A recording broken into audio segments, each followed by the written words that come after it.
નમસ્કાર દર્શક મિત્રો, સત્યસ્રાજ ન્યૂઝમાં આપનું સ્વાગત છે। દાહોદ જિલ્લામાં શિક્ષણ ભરતી કૌભાંડનો પર્દાફાશ। દાહોદ જિલ્લામાં શિક્ષક ભરતી કૌભાંડનો પર્દાફાશ। યુવરાજસિંહની નિષ્પક્ષ તપાસની માંગ। દાહોદ જિલ્લામાં શિક્ષકની ભરતીમાં થયેલા કથિત કૌભાંડનો પર્દાફાશ થયો છે।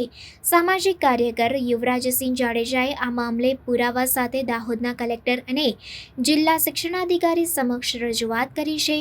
યુવરાજસિંહે દાવો કર્યો છે કે એક શિક્ષકની ભરતી માટે 17 લાખ રૂપિયાની લાંચની માંગ કરવામાં આવી હતી।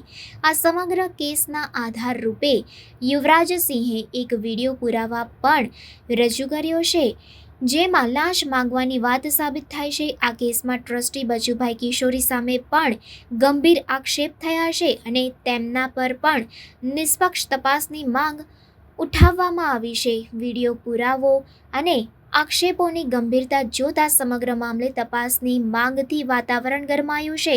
દાહોદના સામાન્ય નાગરિકો અને આ સમગ્ર પ્રકરણ પર નજર રાખનારાઓ પણ તાત્કાલિક અને યોગ્ય કાર્યવાહી કરવાની માંગ કરી રહ્યા છે। હવે આ કેસમાં કાયદાકીય તપાસ શરૂ થાય છે કે કેમ તે તો હવે જોવાનું રહ્યું। છેલ્લા ઘણા સમયથી આપણે જોઈએ છીએ કે જે પણ આશ્રમ શાળા હોય, આશ્રમ શાળાની ભરતીમાં ક્યાંક ને ક્યાંક ભ્રષ્ટાચાર, ક્યાંક ને ક્યાંક ગોબાચારી અને ક્યાંક ને ક્યાંક લાગવકશાહીથી જે ભરતી પ્રક્રિયા થતી હોય છે એની અંદર નોકરી મળતી હોય છે અને ઘણી બધી જગ્યાએ આધાર પુરાવા ન હોવાને કારણે ઘણા બધા લોકો છટકી જતા હોય છે। પરંતુ આજરોજ જોવા જઈએ તો દાહોદની જે ચોસાલા ખાતે આવી જે કેદારનાથ આશ્રમ શાળા છે, એ આશ્રમ શાળામાં ત્યાંના જે ટ્રસ્ટી છે બચુભાઈ એન કિશોરી, જે વર્તમાન દાહોદ વિધાનસભાના જે ધારાસભ્ય છે કનૈયાલાલ કિશોરી, એમના પૂજ્ય પિતાશ્રી છે, તેમના દ્વારા 17 લાખ રૂપિયાની માંગણી 6 થી 8ના વિષય ગણિત વિજ્ઞાન જે વિષય છે એ ઉમેદવારને હાજર કરવા માટે માંગેલી રકમ હતી અને છેલ્લે અંતે જે ડીલ ફાઇનલ થાય છે 12 લાખ રૂપિયા હતી। એટલે ઘણી વખત આપણે સાંભળ્યું છે કે કોઈ ચમરબંધીને છોડવામાં નહીં આવે, કોઈ પણ મોટું માથું હશે એની ઉપર કાયદેસરની કાર્યવાહી કરવામાં આવશે।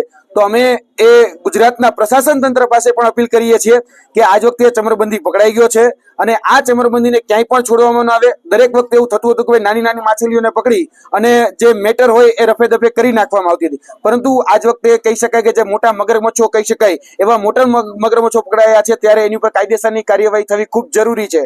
અને જોવા જઈએ તો આપણે વિશ્વગુરુ બનવાની વાત કરીએ છીએ તો જ્યાં સૌપ્રથમ જ્યાં ચોકીદાર જ ચોર છે એ ચોકીદારને આપણે હવે ઘર ભેગા કરવા પડશે, કેમ કે આ જે આશ્રમ શાળા છે એ આશ્રમ શાળાનો મુખ્ય હેતુ જે આદિજાતિના જે બાળકો હોય, જે વિસ્તારના જે બાળકો હોય એને ક્યાંક ને ક્યાંક આગળ લાવવાનો જે છેલ્લી પારી છે એને પહેલી પારી સુધી પહોંચાડવા માટેનો પ્રયત્ન એ શિક્ષણ થતી થતું અને શિક્ષણમાં જ આ પ્રકારનો ભ્રષ્ટાચાર થાય એ ક્યારે પણ ચલાવી લેવામાં ન આવે। શિક્ષણને આપણે ગુરુનો દરજ્જો આપીએ છીએ, કહીએ ગુરુ દ્રોણ, ગુરુ કૃપાચાર્ય, વાલ્મીકી, આપણે આ બધી ઉપમાઓ આપીએ છીએ, પણ ત્યાં શિક્ષકની ભરતી જ આ રીતે ભ્રષ્ટાચારથી 17 લાખ રૂપિયા દઈને થતી હોય ત્યાં આપણે કઈ ઈમાનદારીના, કઈ પ્રમાણિકતાના પાઠના આપણા બાળકોને એ સંસ્કારોનું સિંચન કરશે એ અપેક્ષા રાખીશું। એટલા માટે આવા જે પણ ભ્રષ્ટાચારીઓ છે, જે પણ કૌભાંડીઓ છે, એ કૌભાંડીઓને દૂર કરવા માટેનો આજનો અમારો પ્રયત્ન છે। આજે અમે કહી શકાય કે દાહોદમાં જે કલેક્ટર છે, દાહોદના જે એસપી છે, દાહોદના જે પ્રાયોજન અધિકારી છે, દાહોદના જે આદિજાતિ મદદનીશ કમિશનર છે, તેમને બધાને આ જે અમારી પાસે રહેલા જે ઓડિયો રેકોર્ડિંગ, અમારી પાસે રહેલા જે વિડીયો રેકોર્ડિંગ, જેમાં બચુભાઈ એન કિશોરી 17 લાખ રૂપિયાની માંગણી કરે છે, તેની સાથે સાથે સૂર પુરાવે છે ત્યાંના જ કેદારનાથ એટલે કે જે શાળા છે એ શાળાના અન્ય શિક્ષકો પણ કહી રહ્યા છે કે અમે પણ અહીંયા પૈસા દઈને જ લાગેલા છીએ। એ વિડીયો પણ અમારી પાસે ઉપલબ્ધ છે।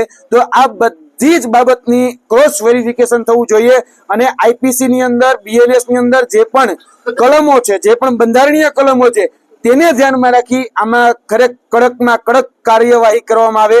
અપ્રમાણસર જે મિલકત હોય તેની પણ હવે કાર્યવાહી થવી જોઈએ, કેમ કે આ એસીબી ને પણ અમે આ રિપોર્ટ આપવાના છીએ। ભૂતકાળમાં જેના શિક્ષકો જ કબૂલી રહ્યા છે અને ટ્રસ્ટી ખુદ કહી રહ્યા છે કે પૂછો આ બેનને, સરલાબેનને, એ ખુદ અહીંયા 17 લાખ રૂપિયા લાગી લેવા છે, જ્યાં શિક્ષકને પૂછવામાં આવે છે તો શિક્ષક જાતે કહે છે। સમાચારોની ઝડપી અપડેટ માટે હમણાં જ સત્ય સ્વરાજ ન્યૂઝ ચેનલને લાઇક, શેર અને સબસ્ક્રાઇબ કરો।